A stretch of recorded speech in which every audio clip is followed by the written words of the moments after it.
Hey everyone, how are you doing today? I am Captain Foley, I'm Guns, doing good. and this is Trekyards. We are right, generally.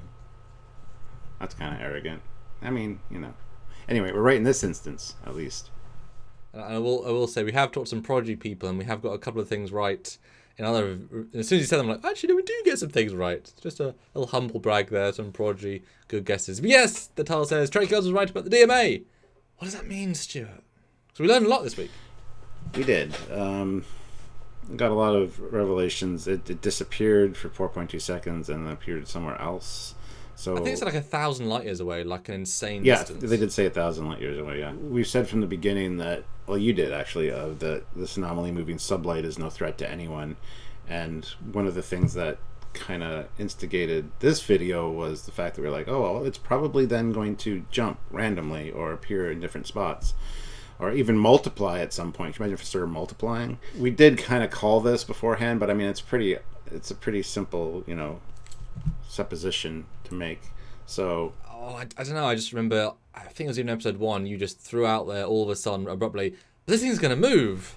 yeah, well, And every single time you said it, like, I think over half our videos, which I love, because it's like, I know, Stuart, it will at some point. I know, Stuart, you get it sick will. of hearing it, but not everybody out there watches every video. That's why I have to reiterate things. I know. And I know you hear them multiple times over and over, but And then again when I edited them. Yeah. And it was such a thing that you were 100% sure on, because it was such a logical thing. And it obviously makes the threat meaningful, but also it deepens the lore, because now we know it isn't natural, it's man-made.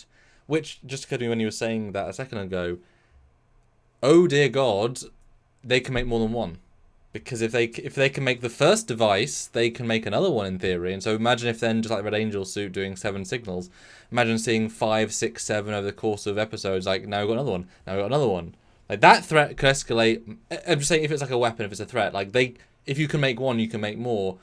Oh no, I don't think they can, though, because I kind of explained that in the episode with the whole, uses the power of a giant whatever star.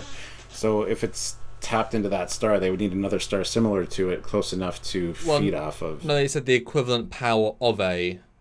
So it just needs Yes, power to yes. generate that much. But if they could do it once, why couldn't you? Yeah, well, I guess. And especially since they were able to build a replica of it, which worked exactly the same at small scale. It clearly wasn't. Apart from the power source, none of the tech involved in making it is radical. So just the power. I mean, just the power source. Insane power source.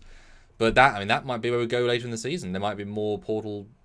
We think it might be a portal. More of these things opening up throughout the galaxy. Then it becomes a threat, because then any number of them could turn on at any given time and move. Then that becomes like a minefield. An ever changing minefield of destruction. And considering how powerful they each are, putting 2 of them in close enough proximity would definitely cause a lot of damage to everything around. So. Well, and that's the interesting thing about it. They're not powerful in the sense they're not causing any active destruction. They're not sending out charged death rays, right? It's just it moves, and its native gravity caused by the anomaly causes damage to life. So it's not even an active damage. It just happens to be near to something, which is again another thing. Well, is it there as a weapon? Is it negative? Is it just a byproduct? It's a nice nebulous sort of thing, which is great. Yeah, personally, I don't think it's targeted, simply because why would you pick targets like Quajan? I mean, there could be a reason for that. Maybe someone from the future knows about the spore tech and need to get rid of all the spore operators. Boom, there you go. But then why would you, again, in this episode, pick this stupid out-of-the-way colony that has 1,000 people on it? Yeah, apart from the ones that left, so maybe 5,000, 6,000 people. Yeah, I mean, it just seems like an odd choice. That's why I think it might be somebody that's randomly trying to travel, or it's probably an accident. I don't think it's anything malicious. I think it's just whatever. It's going to prove to be something like that, where it's kind of innocuous. They're just somebody's trying an experiment or trying to get somewhere, and it's just causing this damage inadvertently. So, you've seen Stargate Atlantis, haven't you? Yes. Yeah. So there's an episode, spoilers, where our heroes, they pull 0 point energy from. So they have these ZPM devices, which are basically big batteries, and they pull energy from a self-created pocket universe. But they design a way of pulling power from a real, full-scale alternate universe. And given there are unlimited universes, the chance of having a populated universe that you pick is relatively small, math. But they activate it and it works fine until somebody from that universe pops into our universe, has to be the same lead scientist, and says, you know that's been destroying our universe? They're like, we didn't know. How could we know? And so until you do a proper two-way test, you can't know. And they do explicitly say the fact that it can move tells us it is a teleportation tech as well, because it does physically move, and it also retracts into the thing. So either it can, it's generating it, yeah. So it is all it is, like Vija, with a small v. It's a thing that generates the thing, and that small ball can then teleport. So it is it is that. So is it coming from another universe? Is what it's opening a gravitational anomaly, which is then a portal? Is it going to do? So it totally changed the meaning of this. We know what's at the center. Maybe at the center of this, it can form enough gravity to rip subspace in a certain way, and then a ship can come through, and then it can just turn off the anomaly, and then boom, now you've got this fleet of alien ships who explore. Who knows? Maybe this tech is so basic to them, it just happens to be instead on our level of consciousness. It's teleportation just or maybe it takes that much power to rip through universes, and so that's kind of why. I mean, we saw in TNG episode Parallels there are multiple other versions of universes.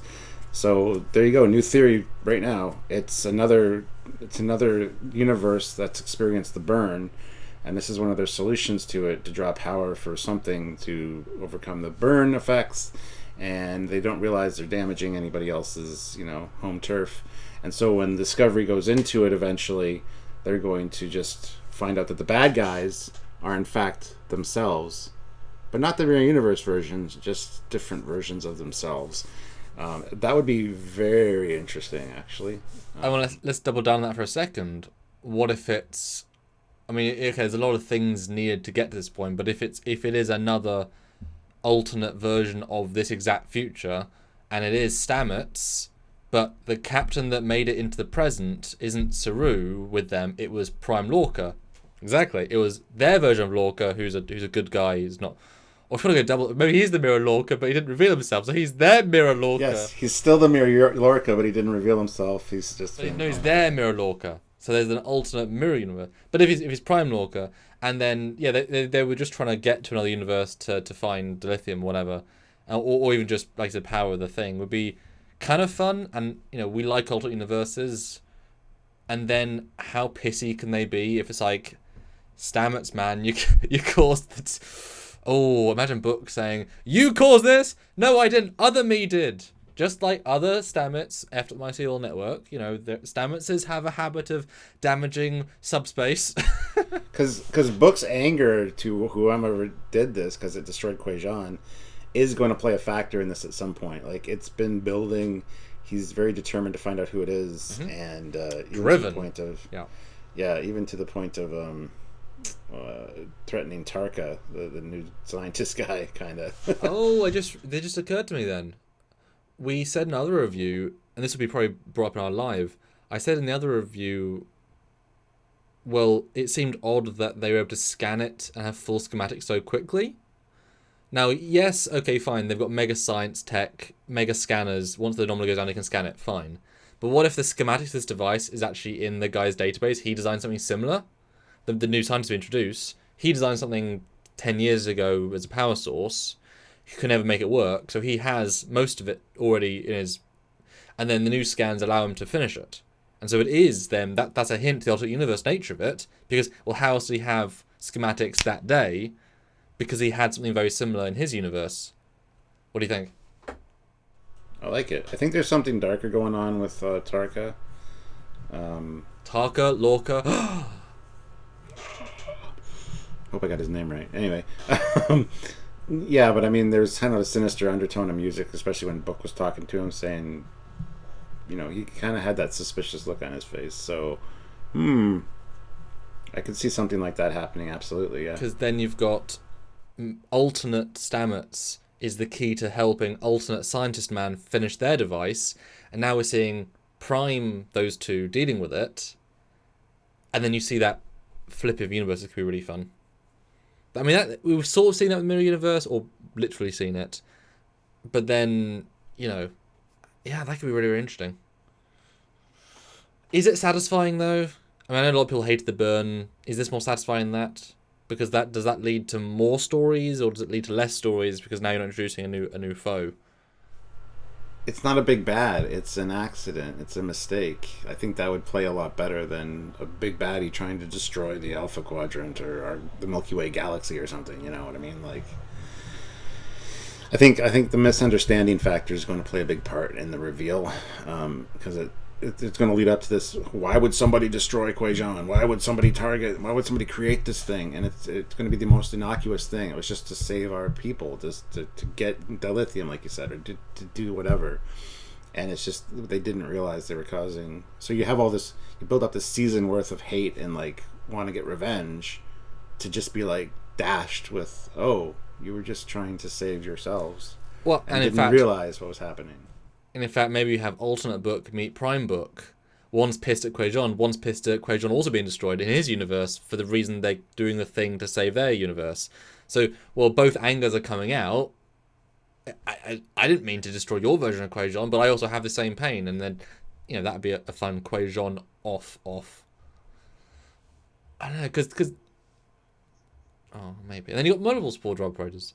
But it'd be definitely interesting, just like in this SG1 episode, Ripple Effect, where you see alternate SG teams and you get to have loads of people back. Then what if this discovery in their future has Spock, because he went through not Burnham, so Spock, Lorca rather than Saru, and then Prime Georgia, like you have a really alternate cast of people. And so you get to have Ethan Peck as their Spock in the future, not as a long-term character, but as like a, for an episode. It'd be really fun, because then you're not destroying canon in any way, but you get to have your cake and eat it too, which, if you can, is certainly fun. I think we're kind of rabbit holing a thing that won't happen, but there is definitely hints there.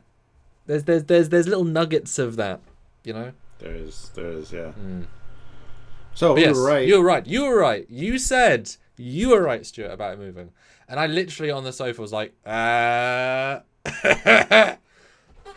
was happy at that time, yes.